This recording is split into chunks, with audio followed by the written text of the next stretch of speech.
organism can be unexpectedly distinguishes from the non-living thing on the basis of their ability food.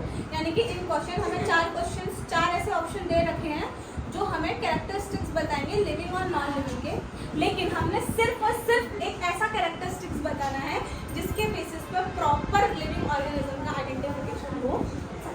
तो first they रखा है interaction with environment and interaction with environment and progressive evolution. Progressive evolution done. Question option number 2 है हमारे पास reproduction.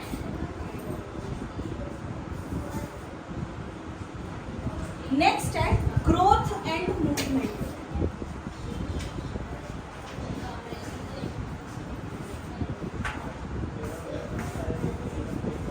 And fourth है हमारा responsiveness to touch.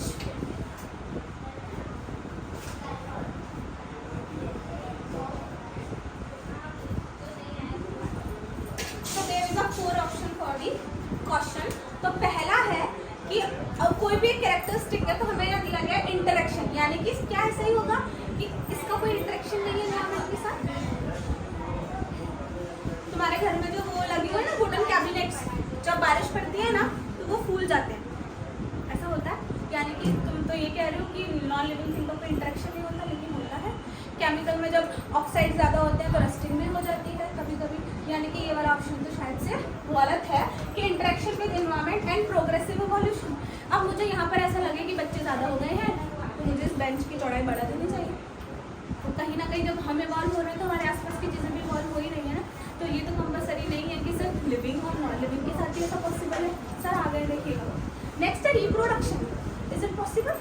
अगर ऐसा होता तो दुनिया में ये तो एग्जिस्ट ही ना करता। क्या हम सिर्फ किसी को इस बेसिस पर जज करेंगे कि वो रिप्रोडक्शन कर सकता है या नहीं? ऐसे बहुत सारे इनफर्टाइल ह्यूमन बींग्स हैं हमारे आसपास जो रिप्रोडक्शन नहीं करते लेकिन अपनी जिंदगी तो जीते हैं, यानी कि ये वाला ऑप्शन सही होगा कि सिर्फ reproduction is a final criteria जो ये डिसाइड करेगा कि ये लिविंग ऑर्गेनिज्म है या नहीं। सर उनके पास डॉक्यूमेंट्स वाले सारे होंगे, आप एडमिशन कंप्लीट करवा लीजिए। मैंने उनको बोल दिया।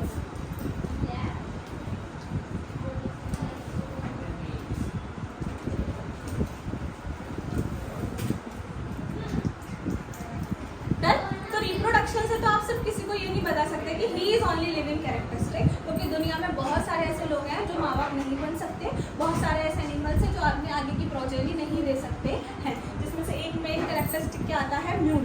म्यूल किससे बनता है? किसका हाइब्रिडाइजेशन है? हॉर्स और डोंकी। जैसे हिंदी में हम लोग क्या बोलते हैं? खच्चर।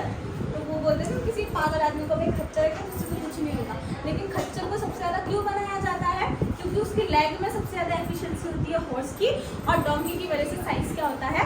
छोटा। तो ये एक बेहतरीन एनिमल है अपने सामान को ट्रांसपोर्ट करवाने के लिए हाइट पर, इसीलिए हम सबसे ज़्यादा म्यूल्स का फॉर्मेशन करवाते हैं। नेक्स्ट है growth and movement. Is it possible? Growth तो आपका कौन भी करता है?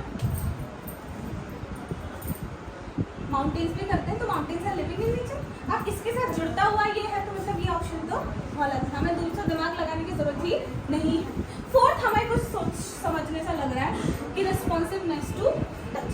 अब तुम दुनिया में मुझे कोई भी एक ऐसा लिविंग ऑर्गेनिज्म सोच के बता दो जो टच करने से हरकत नहीं करे,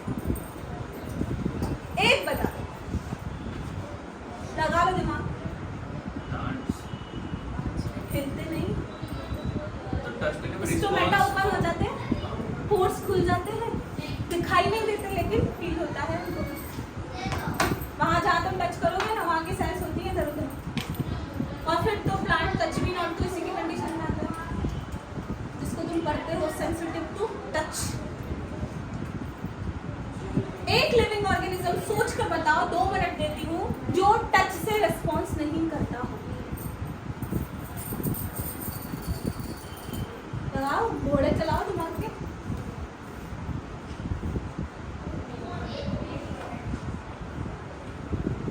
पांडा करता है, सील करती है, डॉल्फिन करती है, स्नेक बहुत भयंकर करता है, कुत्ता बहुत भयंकर करता है, आदमी तो और ज़्यादा काट लेगा सीधे।